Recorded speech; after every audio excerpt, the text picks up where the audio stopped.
Tahukah kamu kalau sepak bola adalah olahraga dengan jumlah penonton terbanyak di dunia? Bayangkan saja, Piala Dunia 2018 di Rusia ditonton oleh 3,57 miliar orang, hampir setengah dari populasi bumi. Sementara, finalnya sendiri diikuti lebih dari 1,12 miliar penonton. Dan di Piala Dunia 2022 di Qatar, angkanya bahkan lebih gila lagi. Total interaksi mencapai 5 miliar orang, dengan final Argentina versus Prancis ditonton lebih dari 1,5 miliar pasang mata di seluruh dunia. Dengan angka segila itu, wajar kalau sepak bola disebut sebagai bahasa universal yang bisa menyatukan seluruh umat manusia.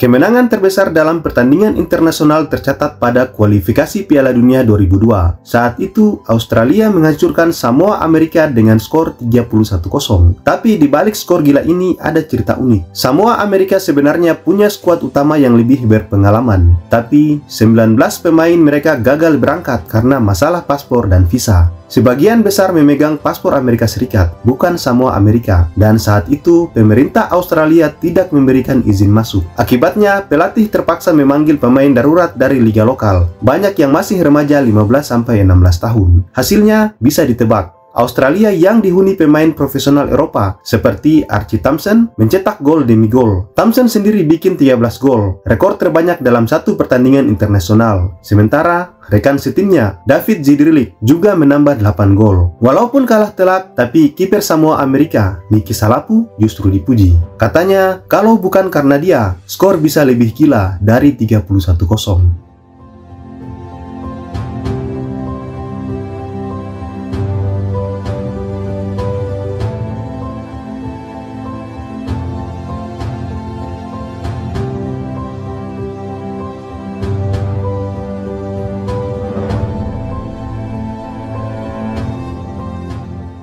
Bayangkan, sebuah adu penalti yang begitu menegangkan hingga lebih dari 50 tendangan. Itulah yang terjadi di Israel tahun 2024 pada semifinal playoff promosi Divisi 3 antara SC Dimona dan Simson Tel Aviv. Setelah 120 menit laga yang sengit, skor masih 2-2. Semua harus ditentukan lewat adu penalti dan bukan adu penalti biasa. 56 tendangan dilakukan, 28 untuk setiap tim, berlangsung selama kurang lebih 45 menit. Akhirnya, momen penentuan tiba. Tendangan terakhir dari kiper Simpson, Afiai Dahan, mencoba mengubah sejarah, tapi Gal Nafon, kiper Dimona, menepisnya. SC Dimona menang tipis, 2-3-2-2. Adu penalti yang epik ini menjadi drama penalti terpanjang yang pernah tercatat, memecahkan rekor dunia sebelumnya yang hanya 54 tendangan. Ini bukan sekedar adu penalti, ini adalah pertarungan konsentrasi, ketahanan mental, dan nyali, hingga tendangan terakhir mengakhiri drama paling epik yang pernah tercatat di dunia sepak bola.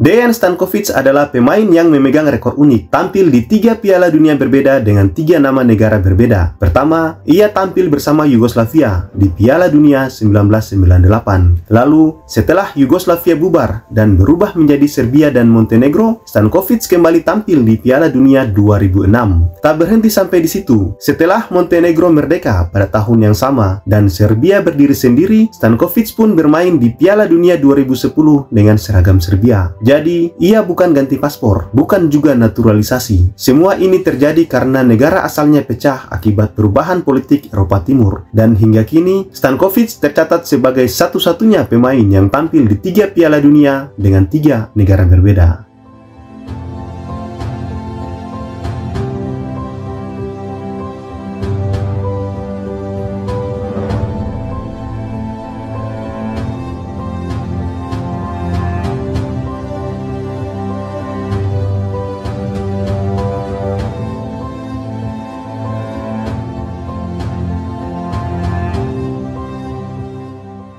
Kalau bicara soal striker bersih dan fair play, nama Gary Lineker pasti muncul. Ia adalah salah satu striker paling tajam yang pernah dimiliki Inggris, dengan catatan gol luar biasa di klub dan timnas. Lineker memulai karir di Leicester City, lalu ke Everton, di mana ia langsung mencetak 30 gol hanya dalam satu musim. Setelah itu, ia hijrah ke Barcelona dan bahkan mencetak hat-trick di El Clasico melawan Real Madrid. Lalu ia kembali ke Inggris bersama Tottenham Hotspur, membawa Spurs juara FA Cup 1991.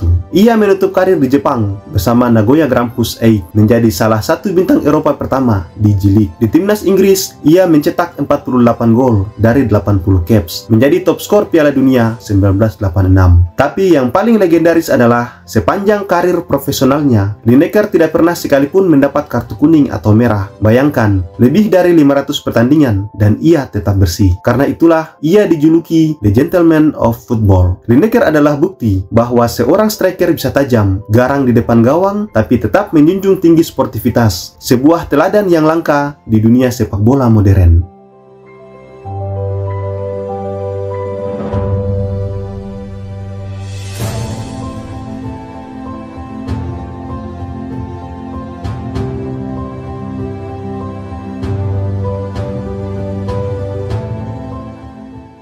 Klub pemilik nama terpanjang di dunia adalah NAC Breda. Kalau ditulis lengkap, nama mereka adalah Nooit opgeven, altijd doorzetten, aangenaam door vermaak en nuttig door ontspanning, combinatie Breda. Yang artinya dalam bahasa Indonesia, jangan pernah menyerah, selalu teruskan, menyenangkan melalui hiburan, dan berguna melalui relaksasi, kombinasi Breda. Lalu, bagaimana asal-usul nama unik ini? NAC Breda lahir pada 19 September 1912 ketika dua klub lokal di kota Breda memutuskan bergabung. Klub pertama bernama NOAD, singkatan dari Nooit opgeven, altijd doorzetten, yang artinya jangan pernah menyerah, selalu teruskan. Klub ini identik dengan semangat juang dan mental pantang menyerah karena sebagian besar anggotanya berasal dari kalangan pekerja. Sementara klub kedua adalah Advendo, singkatan dari aangenaam door vermaak en nuttig door ontspanning, yang berarti menyenangkan melalui hiburan dan berguna melalui relaksasi. Filosofi mereka menekankan bahwa sepak bola adalah hiburan dan cara untuk menikmati hidup. Lebih santai, namun tetap kompetitif. Ketika keduanya bergabung, mereka tak ingin ada identitas yang hilang. Maka seluruh semboyan itu tetap dipertahankan dan digabung jadi satu nama resmi. Dari situlah lahir nama klub super panjang yang kita kenal sekarang, NAC Breda. Untungnya, dalam kehidupan sehari-hari, para fans dan media cukup menyebutnya dengan singkat, NAC Breda. Klub yang dijuluki The Pearl of the South ini tetap menjadi kebanggaan kota Breda hingga kini.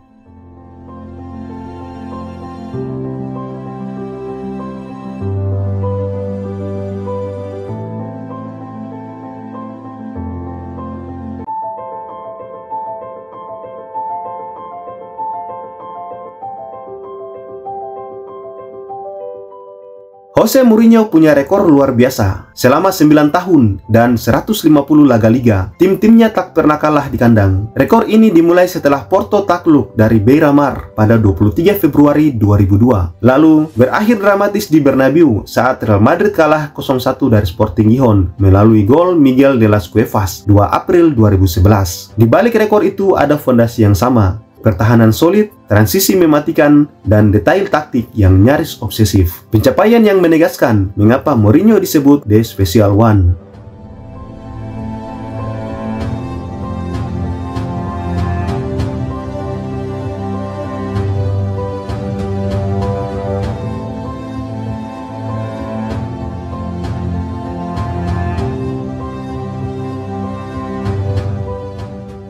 Kita meluncur ke Skotlandia di pertandingan junior Maryhill FC versus Clydebank FC. Laga bahkan belum benar-benar berjalan, tapi gol sudah tercipta. Di kick-off pertama, Gavin Stokes melepaskan tendangan dari garis tengah dan hanya dalam 2,1 detik bola bersarang ke sudut atas gawang. Maryhill menang 3-0, tapi semua mata tertuju pada momen spektakuler itu.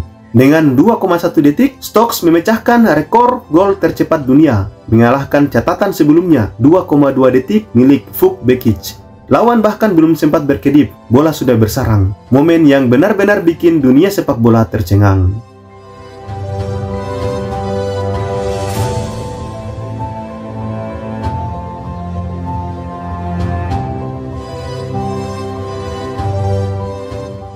Bayangkan, dalam sebuah pertandingan sepak bola, biasanya skor 3-0 atau 5-0 sudah luar biasa. Tapi di Madagaskar 2002, terjadi laga gila. AS Edema versus SO Lemern berakhir 149-0.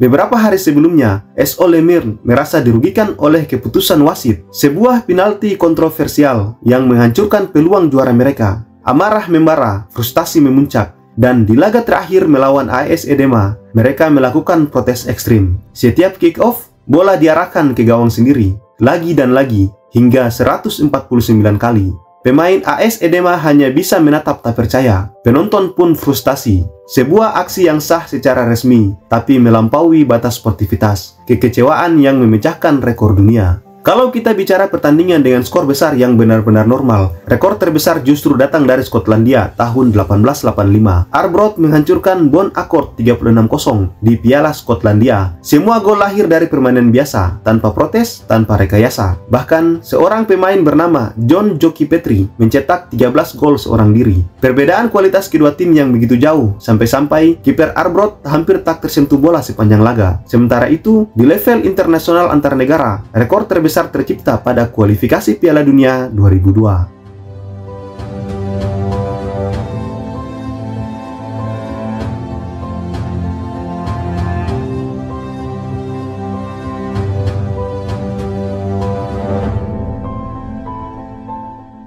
Rekor kartu merah tercepat di dunia terjadi di Western League, Inggris, tahun 2000. Pertandingan antara Cross Farm Park Celtic melawan Taunton East Ridge Wanderers baru berjalan 2 detik ketika pemain bernama Lee Todd langsung diusir wasit Peter Kirk.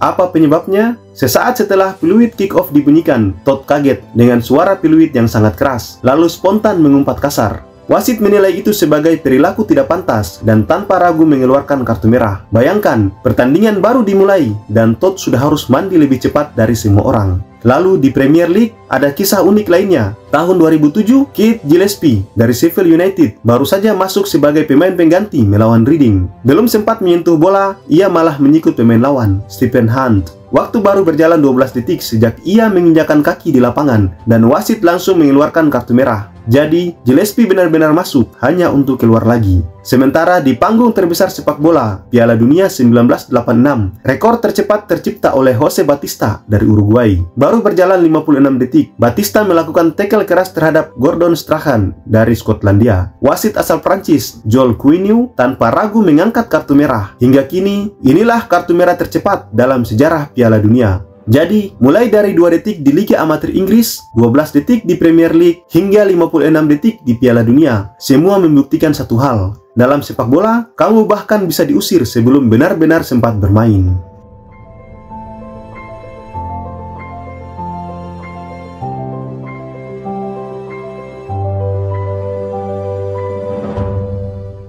Bayangkan, seorang kiper yang biasanya hanya bertugas menjaga gawang, justru jadi mesin gol untuk timnya. Itulah kisah luar biasa dari Rogerio Ceni. Selama membela Sao Paulo, Ceni mencatatkan rekor yang sulit dipercaya, 131 gol resmi sepanjang karirnya, angka yang bahkan melebihi banyak striker. Bagaimana caranya? Rahasianya ada pada keahliannya mengeksekusi tendangan bebas dan penalti. Dari total gol itu, 61 dicetak lewat tendangan bebas indah, 70 berasal dari titik putih, dan ada 1 gol langka dari permainan terbuka ketika ia maju membantu serangan. Gol pertamanya lahir pada 15 Februari 1997 saat Sao Paulo melawan União de Mogi lewat cepakan bebas yang keras dan akurat. Sedangkan gol terakhirnya tercipta pada 27 Agustus 2015 dari titik penalti melawan Santos di Copa do Brasil. Yang lebih gila lagi, pada musim 2005, Rogerio Ceni hampir menjadi top skor Sao Paulo. Dari posisi kiper, ia mencetak 21 gol dalam satu musim. Ia hanya kalah 1 gol dari striker utama klub saat itu, Luizão, yang mencetak 22 gol. Bayangkan, seorang kiper nyaris mengalahkan striker timnya sendiri. Dan tahun 2005 juga jadi puncak kejayaannya. Ceni membawa Sao Paulo menjuarai Copa Libertadores, lalu menutupnya dengan kemenangan bersejarah di final Piala Dunia antar klub melawan Liverpool. Dalam laga itu, Ceni tampil gemilang dengan penyelamatan krusial dan dinobatkan sebagai Man of the Match. Rogerio Ceni bukan hanya sekedar kiper, ia adalah eksekutor, pencetak gol, sekaligus pahlawan sejati klub. Sebuah bukti bahwa bahkan penjaga gawang bisa menjadi seorang legenda.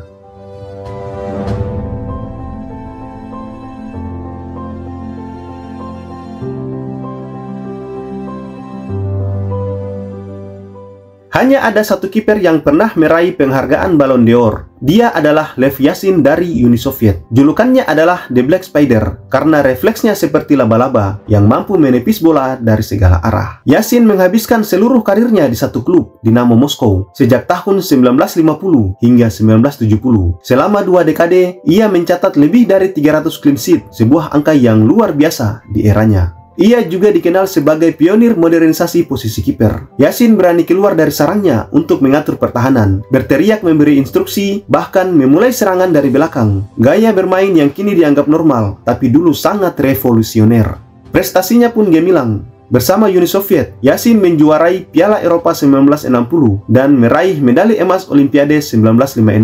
Ia tampil dalam 4 edisi Piala Dunia dan mengantar Uni Soviet finish di peringkat keempat pada Piala Dunia 1966 di Inggris. Puncaknya pada tahun 1963, Lev Yashin memenangkan Ballon d'Or. Hingga kini, dia adalah satu-satunya penjaga gawang dalam sejarah sepak bola yang pernah meraih penghargaan itu. Lev Yashin bukan hanya seorang kiper, ia adalah simbol keberanian, inovasi, dan kejayaan. Sebuah legenda abadi yang namanya akan selalu dikenang dalam dunia sepak bola.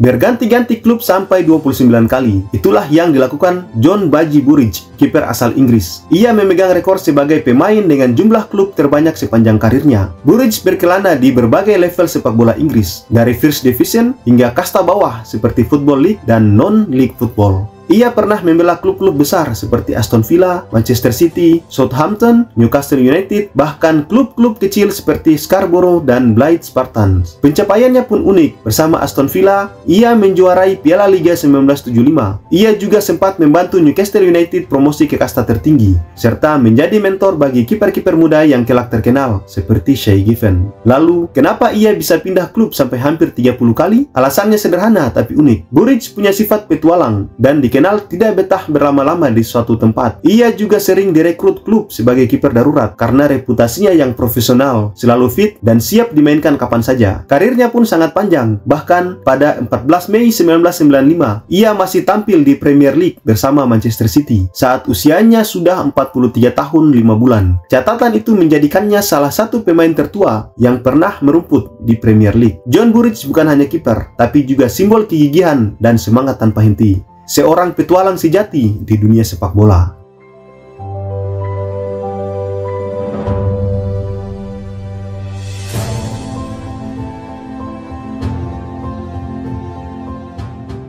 Nama ini identik dengan Manchester United, Ryan Giggs. Ia memegang rekor luar biasa, 13 gelar Premier League. Tak ada pemain lain yang mendekati angka ini. Giggs menjalani seluruh karirnya di Old Trafford. Debut tahun 1991 dan bertahan lebih dari 2 dekade, menjadikannya legenda sejati setan merah. Awalnya, ia winger lincah di sisi kiri dengan dribble mematikan. Seiring usia bertambah, ia berubah menjadi gelandang pengatur serangan, dan di setiap perannya, ia tetap penting. Bayangkan, 963 penampilan, lebih dari 160 gol, dan total puluhan trofi, termasuk 2 Liga Champions. Giggs bukan sekedar pemain, ia adalah simbol loyalitas dan kejayaan, sang raja Liga Inggris.